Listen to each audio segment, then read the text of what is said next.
Sumainyo ang Panginoon. At sumaiyo rin. Ang mabuting balita ng Panginoon ayon kay San Marcos. Papuri sa iyo, Panginoon.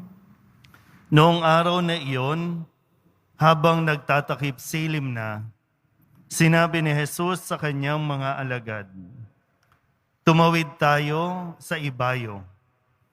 Kaya't iniwan nila ang mga tao at sumakay sa bangkang kinalululanan ni Jesus upang itawid siya. May kasabay pa silang ibang mga bangka. Dumating ang malakas na unos, hinampas ng malalaking alon ng bangka, ano pat halos mapuno ito ng tubig. Si Jesus na may nakahilig sa unan sa may hulihan ng bangka at natutulog. Ginising siya ng mga alagad. "Guro," anila, "di ba ninyo alintana? Lulubog na tayo."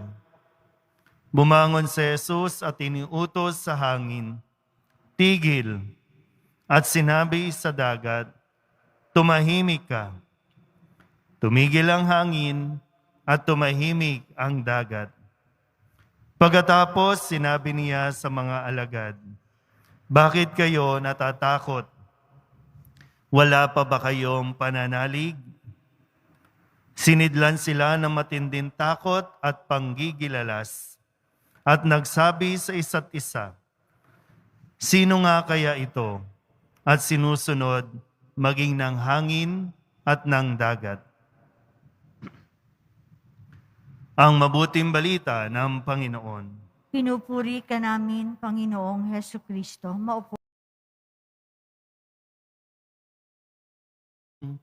Yung tema at yung ebanghelyo, yung kwento. No? Na dito po, kung titingnan natin, nasaan ba si Jesus nung panahon na yung mga alagad takot na takot? Kasi sabi po dito, hinahampas ng malalaking alon, yung bangka, at malalakas na unos, no? Hangin at alon, yung bangka. Nasaan ba si Jesus ng mga panahong ito? Narinig niyo po ba? Nasaan siya? Di ba nasa bangka din? Pero anong ginagawa ni Jesus? Natutulog.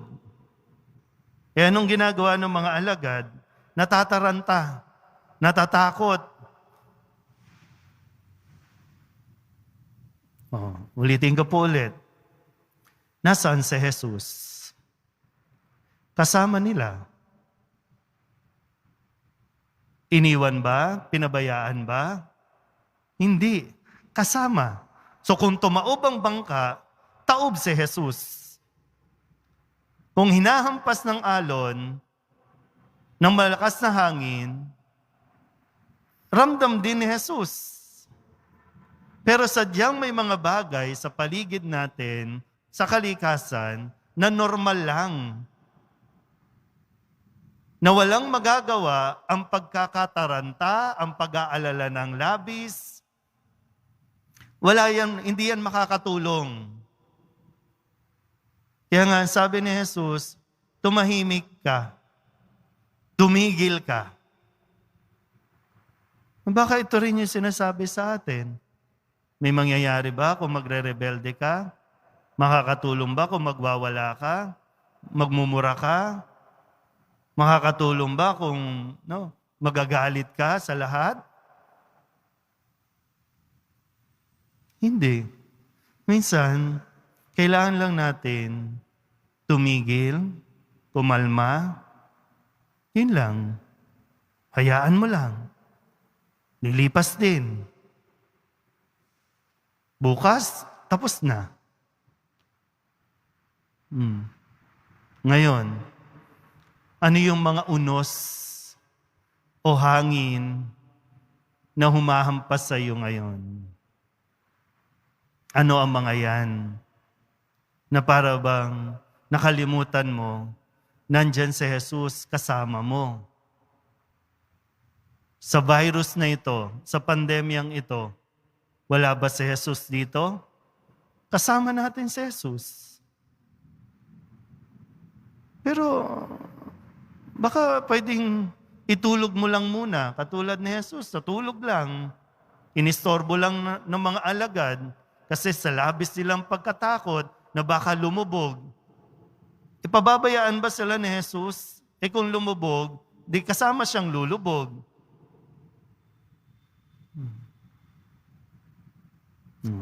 Pag-isipan natin na mabuti. Kasi yung tanong nga ni Jesus, bakit kayo natatakot?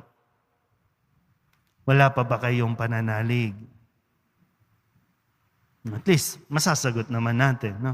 Kung sakali, natatakot tayo dahil nakalimutan natin magtiwala sa Diyos, edi humingi tayo ng tulong sa Diyos, ng grasya, na mas palakasin yung ating pagtitiwala sa Kanya.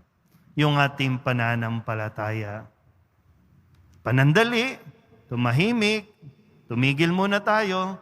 Kasi para bang kahit anong gawin mo, minsan may ganun po, no? Yung kahit anong gawin mo, parang walang nangyayari. So bakit mo papapaguri ng sarili mo? Baka kulang ka nga lang sa pahinga. Baka sakali, pag tumigil ka, pag tumahimik ka, mas pumasok yung grasya sa atin at malalaman natin kung ano ang dapat nating gawin sa kinakaharap nating unos at hangin sa buhay natin. Amen?